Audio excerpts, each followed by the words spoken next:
Salut à tous, c'est Alex de Vive America, la chaîne qui vous prépare pour les États-Unis d'Amérique. Aujourd'hui, on fait une vidéo spéciale sur comment participer à la loterie de la carte verte ou la DV Lottery. Donc pour participer, on va se rendre sur le site dvprogram.state.gov ou bien dvprogram.state.gov. J'appuie Entrée, je suis redirigé vers la page d'accueil. Donc une fois sur la page d'accueil, il y a plusieurs options qui s'ouvrent à moi. Donc ici, une des choses les plus importantes pour moi, ce sera de m'assurer que je suis à la bonne adresse. Donc je vérifie l'URL ici, que c'est bien dvprogram.state.gov, ce qui est le cas d'ailleurs ici. Ensuite, nous avons ici les instructions. Donc ceux qui veulent voir les instructions, ce sera dans cette option qu'ils vont cliquer. Pour ceux qui veulent comprendre les tailles de la photo, tout ce qui est lié à la photo, ils vont cliquer ici. Et pour pouvoir participer enfin à la loterie, ce sera le bouton vert. Donc, pour faire simple, une fois que vous arrivez sur la page d'accueil, vous vous assurez que vous êtes à la bonne adresse. Vous descendez et vous allez cliquer sur le point vert, là où c'est marqué Begin Entry ou débuter votre inscription. Donc, on va cliquer sur débuter votre inscription pour renseigner la sécurité, donc le CAPTCHA. Donc, on va renseigner HSYBD. Voilà, donc ici, il faut noter aussi que chaque fois que vous accédez au site, le CAPTCHA sera différent. Donc, quand vous allez accéder à votre niveau, vous aurez un différent code à renseigner. Dès que ce code est renseigné, eh bien, vous avez la première page officielle de participation, sinon le premier formulaire de remplissage. Donc, dans la partie 1, c'est marqué Name, c'est-à-dire votre nom. Vous avez Last and Family Name. Donc, ça, c'est votre nom de famille. First Name, votre premier prénom. Si vous n'avez pas de prénom, vous cochez cette option, No First Name, donc pas de prénom. Ça, c'est le Middle Name ou le deuxième prénom. Si vous n'en avez pas, vous cliquez sur No Middle Name. Dans le cas de la présentation d'aujourd'hui, nous allons prendre un personnage que nous avons créé de toutes pièces. Son nom sera Monsieur Chen Lee No Mike. Je prends l'exemple de quelqu'un qui a 4 noms pour voir un peu comment ça se passe au niveau du remplissage. Vu que nous avons 3 options, donc le last name, first name, middle name, comment remplir donc ces informations pour ceux qui ont plus de 3. Et ça peut être 3, ça peut être 4, 5, 6, 7, voire plus. Le nom du monsieur en question que nous avons choisi apparaît en ce moment à l'écran, vous pouvez voir. Donc, ça sera Monsieur Chen Lee No Mike. OK? Donc, Chen Lee No Mike. Donc, son last of family name, c'est Chen. Donc, son nom de famille, c'est Chen. Ensuite, son first name, c'est Lee. L-E-E. OK? Et son middle name, ce sera No. Ensuite, Mike. Donc ici, je renseigne le nom de famille, le first name qui est votre premier prénom et tout le reste sera dans la case réservée au middle name. Donc si vous avez plus de 4 ou plus de 3, si vous avez 5, vous ajoutez. Une fois que vous avez pris le nom, le premier prénom, tout le reste ira dans le middle name. Ensuite, point numéro 2, vous avez le gender. Le gender, c'est votre genre. Donc vous avez male ou female, donc masculin ou féminin. Monsieur Chen est de genre masculin. Donc, on va cliquer sur Male. Ensuite, au point numéro 3, vous avez Birth Date. Birth Date qui est votre date de naissance. Ici, il faut préciser que c'est présenté sur le format mois, jour, année. Donc, vous avez Month, Day, Year. OK? Donc, ici, Monsieur Lee est né le 10 juillet 1976. Donc, on va marquer d'abord le mois, qui est juillet 07. Le jour, c'est 10. Et la date, c'est 1976. Le point numéro 4 ici, c'est City where you were born. La ville dans laquelle vous êtes né ou votre lieu de naissance pour faire simple. Donc, ça peut être le village dans lequel vous êtes né, la ville dans laquelle vous êtes né. C'est ici qu'il faut renseigner. OK? Donc, vous avez Birth City, donc la ville. Donc, on va renseigner. Dans le cas de Monsieur Lee, il est né à Abidjan, la capitale économique ivoirienne. Donc, il faut rappeler que c'est un personnage fictif. On a juste pris des noms pour l'illustration. Donc, si vous n'avez pas de birth city, donc vous n'avez pas de ville de naissance ou bien de lieu de naissance spécifique, que c'est inconnu, vous allez cocher cette option-là. Voilà. Mais le cas de Monsieur Lee, il est bien né à Abidjan, donc on va renseigner Abidjan ici. Ensuite, on passe à l'option numéro 5. Country where you were born. Donc, c'est le pays, votre pays de naissance. Il est né à Abidjan, donc la capitale économique ivoirienne, c'est en Côte d'Ivoire. On va chercher l'option pour la Côte d'Ivoire. Dans la liste de pays, on déroule cette barre, on choisit Côte d'Ivoire. Le 6, vous avez Country of Eligibility for the DV Program. Ok, donc c'est votre pays d'éligibilité. Your country of eligibility will normally be the same as your country of birth. Your country of eligibility is not related to where you live. Donc ici, il nous explique que votre pays d'éligibilité est votre pays de naissance, le pays dans lequel vous êtes né, et non le pays dans lequel vous vivez. Il y a une nuance. Donc ici, par la suite, il dit, if you were born in a country that is not eligible for the DV program, please go to explanation of country of eligibility to see if there is another option available in your case. Donc ici, il vous explique que si vous êtes né dans un pays qui ne figure pas dans la liste des pays à participer à la loterie 2022 de cette année, il vous invite donc à vous rendre sur cette page pour voir les options qui s'offrent à vous. Okay? Dans le cas de M. Chen est né à Abidjan en Côte d'Ivoire et la Côte d'Ivoire est bien éligible. Donc, il vous dit, are you claiming eligibility based on the country where you were born? Ok, donc on clique yes. Donc ici, il nous demande, est-ce que votre pays d'éligibilité, pour faire simple, est-ce que votre pays d'éligibilité correspond à votre pays de naissance? On va dire oui. Donc on a coché donc cette option. Quand on coche cette option, vous noterez ici que vous n'avez plus la main ici parce que c'est grisé. Le point numéro 7, c'est le passport. In order to submit an entry for the Diversity Visa Program, you must currently possess a valid and expired passport from your country of nationality, unless except. See below, please answer A or B. Donc, ici, le point numéro 7, c'est le passeport. Il nous rappelle que pour participer à la loterie, il faudra vous munir d'un passeport valide, donc un passeport qui n'a pas expiré. Donc l'option A, c'est le Passport Information. Dans Passport Information, ce sont les informations du passeport. Name on passport, ça ce sont vos informations, donc votre nom sur le passeport, tel qu'il est mentionné sur le passeport. On a le Last and Family Name, qui correspond à votre nom de famille. Dans ce cas-ci, c'est Monsieur Chen. Ensuite, il demande le First Name, qui est votre premier prénom. Dans ce cas-ci, c'est Li.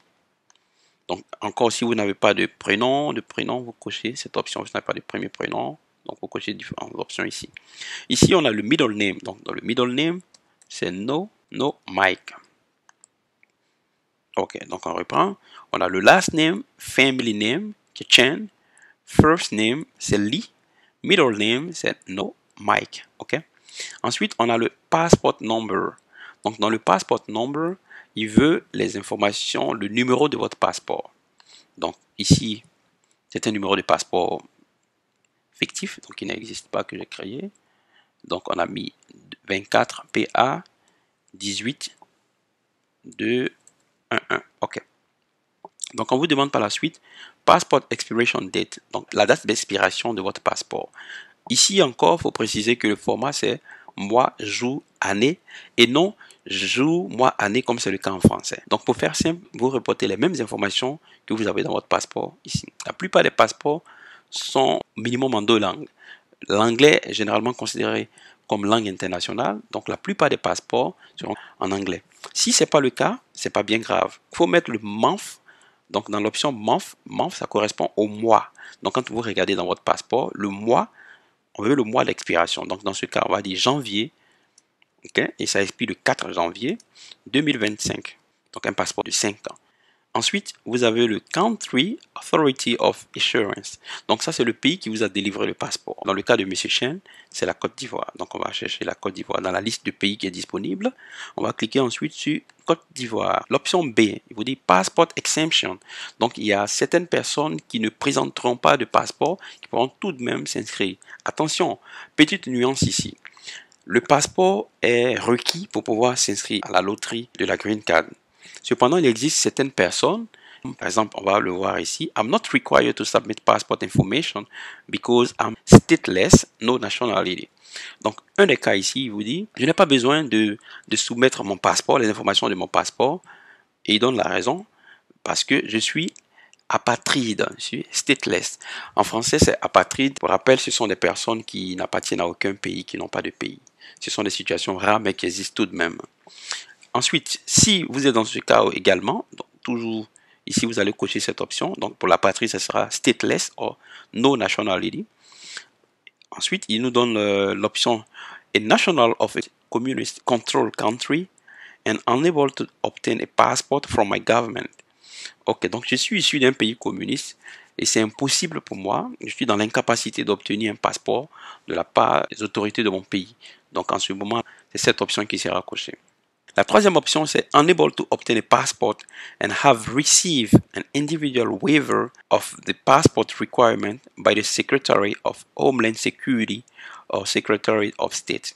Donc certaines personnes ont reçu une exception, pourront donc participer à cette loterie pour la carte verte sans avoir à soumettre leur passeport. Et cette autorisation provient du ministère de l'Intérieur américain ou du ministère d'État. Donc si c'est le cas, vous choisissez une de ces options. Mais ici, pour rappel, M. Chen est de nationalité ivoirienne. Donc l'autorité qui lui a établi ce passeport est bien sûr le gouvernement de Côte d'Ivoire. On a marqué Côte d'Ivoire ici. L'option numéro 8 dit c'est In-Train Photograph. On parle de la photo. Donc ici, vous allez cliquer pour pouvoir télécharger votre photo. Vous allez cliquer ici sur Choose New Photo. Ok, donc vous cliquez sur Choose New Photo. Et pour le test ici, j'ai pris cette photo. Voilà. Enfin, on a un visage. Ça, c'est M. Chen. Hi, M. Chen. D'accord. Donc, on a mis la photo de M. Chen ici. Pour rappel, la photo a des dimensions bien spécifiques. Il y a d'ailleurs une vidéo. C'est une photo 600 x 600 pixels, 5,1 cm en largeur sur 5,1 cm en longueur. Donc, c'est le cas ici de M. Chen. Ok. Donc, M. Chen a sa photo. Ensuite, le point numéro 9, c'est le mailing address. Le mailing address, c'est votre adresse postale. Il faut noter que l'adresse postale n'est pas obligatoire. Le département d'État américain ne vous contactera pas sur votre adresse postale. Faut aussi, c'est vraiment important de souligner ici que cette loterie a été instituée en 1990 et que la première édition s'est tenue à partir de 1995. Et en 1995, l'Internet n'était pas aussi développé comme on l'a aujourd'hui en 2020. Donc la poste était vraiment un des moyens privilégiés de communication. À l'heure actuelle, le gouvernement américain, ça a été martelé sur son site, ne vous contactera que sur l'adresse électronique que vous allez fournir, donc l'email address que vous allez fournir. Donc, si vous avez une adresse postale, vous pouvez la rentrer, on va faire ensemble. On a l'option A qui est In Care Of, qui est optional. Okay. Il nous dit que cette option est facultative. C'est plus l'option sous couvert de certaines personnes ont l'adresse qui ne leur appartiennent pas forcément, ou peut-être c'est l'adresse d'un parent ou l'adresse du papa, de maman. Donc quand ils vous donnent l'adresse, ils vous diront par exemple que c'est BP 317 CEDEX sous couvert de monsieur X. Voilà, donc ils vont mettre le sous couvert ici. Ensuite, B, il demande address line 1, donc ça c'est l'adresse qu'on va mettre. Si vous avez des numéros d'appartement, généralement ça va aller dans l'adresse line 2. Donc city town, ça c'est la ville. District, county, province or state, ça va aller dans l'option E. Il vous demande aussi le postal code ou zip code, donc ça c'est le code postal.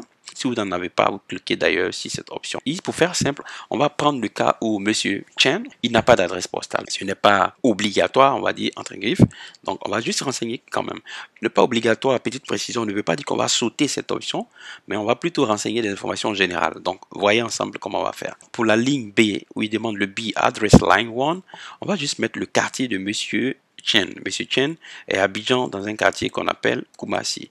Bon, qui correspond aussi à une commune, la commune de Koumassi. Donc vous pouvez mettre le nom de votre quartier ici. Okay? Donc la ville, donc il est à Abidjan. Donc on va mettre Abidjan ici. Donc on a l'option de mettre le district, county ou state, on peut mettre province. Ici, c'est dans le district. Dans le cas de M. Chen, Abidjan est un district, donc on a le district d'Abidjan également qui est là. On a le zip code ou bien le postal code. Il n'en a pas, on va mettre no postal code. Donc on va vérifier pour s'assurer qu'on a les bonnes informations. Il est à Koumassi, à Abidjan, dans le district d'Abidjan. Et le pays, enfin, c'est la Côte d'Ivoire. Voyez. Donc en gros, c'est des informations pour, on va dire, essayer de le localiser qu'on a juste renseigné. Donc le point numéro 10, country where you live, le pays dans lequel vous vivez présentement, c'est la Côte d'Ivoire dans le cas de M. Chen, il vit en Côte d'Ivoire, on va chercher la Côte d'Ivoire, voilà, on a la Côte d'Ivoire juste en dessous de Costa Rica. On demande le point numéro 11, phone number. Le phone number, c'est votre numéro de téléphone. Encore une fois ici, c'est optional, donc c'est facultatif, on ne va pas renseigner, on ne va pas mettre d'informations.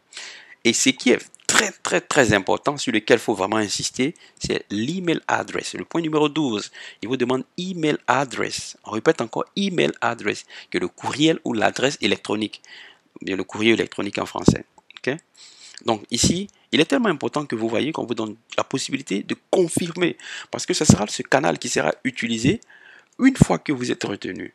Petite précision encore, cela ne veut pas dire que le département d'État américain, donc le case ici qui organise, va vous contacter, sinon vous contactera par email pour vous dire que vous avez été sélectionné ou pas. Ce qui va se passer, c'est que vous aurez vous-même à partir sur le site, à partir du 8 mai 2021, vous allez vous-même vous connecter sur l'adresse DV, sur le dvprogramme.state.gov, donc sur le même site où on fait la participation en ce moment, l'inscription, pour vérifier que vous êtes retenu ou pas. Ensuite, une fois que vous avez été sélectionné, cette adresse électronique-là sera utilisée, sinon peut-être utilisée par le gouvernement américain pour établir une communication avec vous. Donc, si on a besoin de plus d'informations, si on a besoin de vous contacter, ce sera cette adresse électronique. Ici, il faut mettre vraiment une adresse qui vous appartient, une adresse à laquelle vous avez accès à tout moment. C'était vraiment une petite précision que je tenais vraiment à faire. Par la suite, si vous avez oublié votre numéro de participation et que vous tentez d'obtenir ce numéro de participation, ils vont vous poser des questions sur vous-même pour juste vous identifier. Une fois que l'identification est correcte, vous avez répondu correctement à toutes les questions qui vous auront posées, juste pour être sûr que c'est vous, avant de vous donner le numéro de participation qui est très important. Ce numéro-là vous sera envoyé sur l'adresse électronique avec laquelle vous avez participé. Donc encore, cette adresse électronique. Donc dans le cas de M. Chen, ça sera vive.us.immigration@gmail.com. Okay? Ensuite, on va venir sur vive. Donc ici, c'est tellement important que je vais vérifier. vive.usimmigration@gmail.com, vive.us.immigration@gmail.com. Okay? Et vous voyez que c'est bien marqué là. On a dit note this email address will be used to provide you with additional information if you are selected. C'est en gros ce que j'expliquais. On passe maintenant au point numéro 13. What is the highest level of education you have achieved as of today? Donc, quel est votre niveau d'études le plus élevé? On a primary school only, donc l'école primaire. On a le high school, no degree, donc le lycée, mais vous n'avez pas eu le diplôme, donc le bac. Il y a le high school degree, vous avez eu le bac. Le vocational school, ça, ce sont les écoles techniques. Some university courses, donc ça c'est ceux qui ont été à l'université mais qui n'ont pas encore eu le diplôme universitaire. Prenons l'exemple de quelqu'un qui est en première année ou en deuxième année, qui n'a pas encore eu la licence. Vous voyez, il a quelques expériences de l'université, donc il a pu prendre des cours à l'université. On a aussi le university degree, donc le university degree, si vous avez eu un diplôme universitaire, vous allez cocher donc cette option-là. Okay, donc ça peut être la licence, le master, le doctorat. Il y a some graduate level course, ok, donc ça, le graduate course, ça définit le master. Donc, il y a des gens qui sont inscrits en cours de master, mais qui n'ont pas terminé le programme pour pouvoir avoir le diplôme.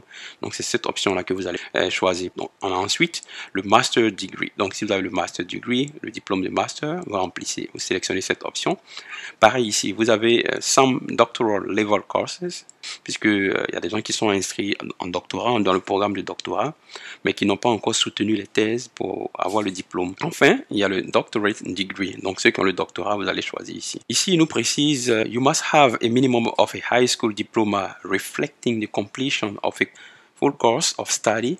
Vocation school or equivalency degrees are not acceptable. Or be a skilled worker in an occupation that requires at least 2 years of training or experience to qualify. Visit www.1tonline.org to see if your occupation qualify for a diversity visa. Okay.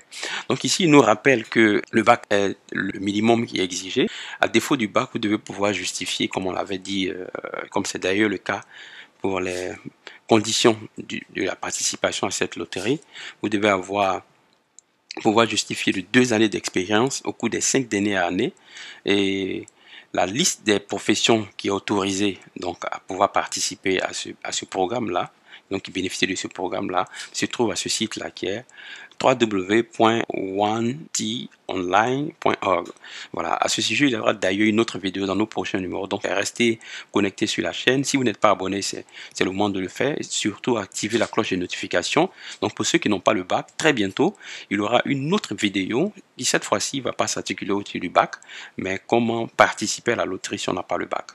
Au point numéro 13, donc il a juste le minimum, il a le bac, ce qui est très important. Ensuite, on a l'option numéro 14 qui vous dit What is your current marital status? Ce qui veut dire donc quelle est votre situation matrimoniale actuelle.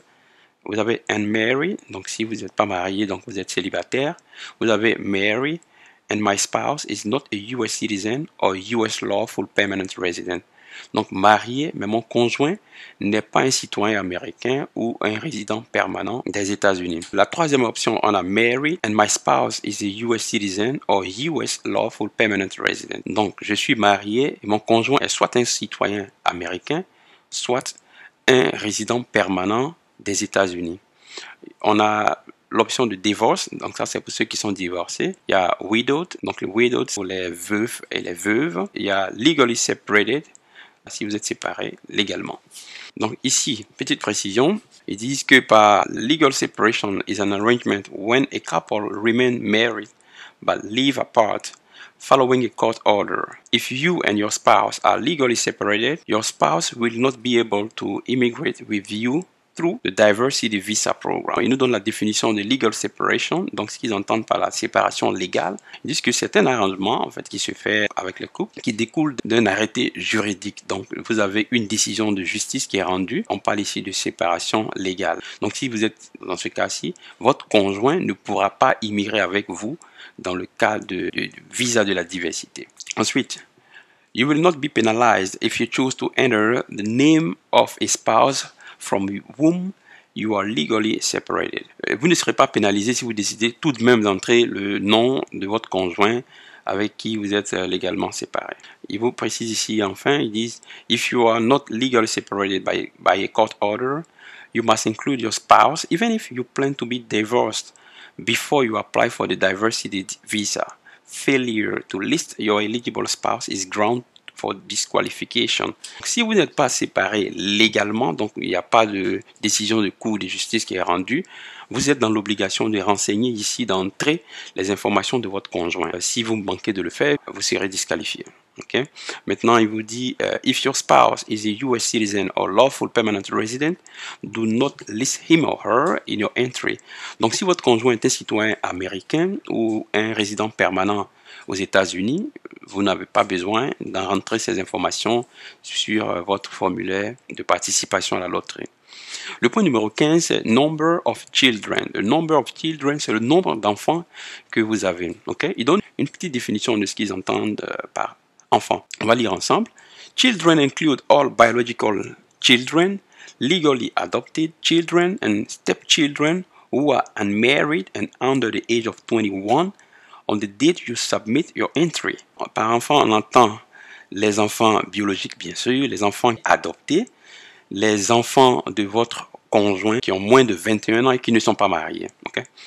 You must include all eligible children, even if they do not live with you or if they do not intend to apply for a diversity visa as your derivative. Okay?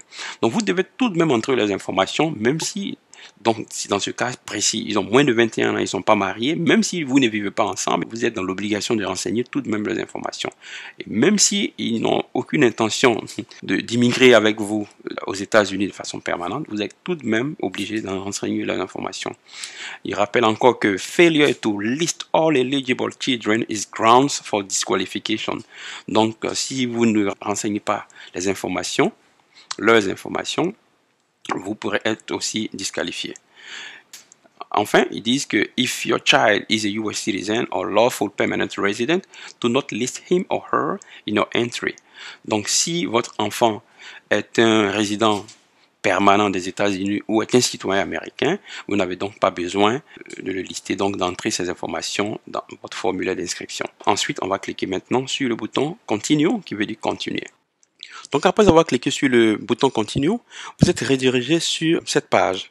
Donc, ici, c'est une page, il vous précise ici que c'est dvprogram.state.gov, Electronic Diversity Visa Program Entry Form. Ici, il vous dit, if you need to go back and make a correction, do not use the back button on your browser. Instead, use the appropriate button here or below. Donc, ce qu'il vous rappelle ici, c'est que vous allez vérifier vos informations comme vous le voyez ici. Okay? Donc vous voyez ici que il a renseigné, il vous rappelle le nom, le genre, votre date de naissance, votre lieu de naissance, votre pays de naissance, les informations sur votre passeport, votre numéro de passeport, la date d'expiration, voilà, donc votre adresse postale, si vous en avez, si vous n'en avez pas, on a vu que fallait remplir avec les informations de votre quartier. En gros, vous situez, voilà, vous êtes dans quel quartier, dans quelle ville, dans quel pays vous mettez. Ok, donc ici, il peut arriver que vous vous rendez compte, arrivé à cette page-là, que vous avez commis une erreur. Le pays que vous avez choisi n'est pas le bon, ou l'adresse email qui est très importante n'est pas correcte. Au lieu de Gmail, vous avez peut-être mis Gmail, le L a manqué par exemple. Il vous rappelle que si vous êtes dans ce cas et que vous décidez, vous avez toujours, la bonne nouvelle c'est que vous avez toujours la possibilité de repartir en arrière, faire cette modification, ensuite revenir avant de soumettre. Mais la précision, c'est que vous devez le faire en utilisant ce bouton-là, ce bouton ici. Donc, on va cliquer sur Go Back to Part 1. Il va vous ramener.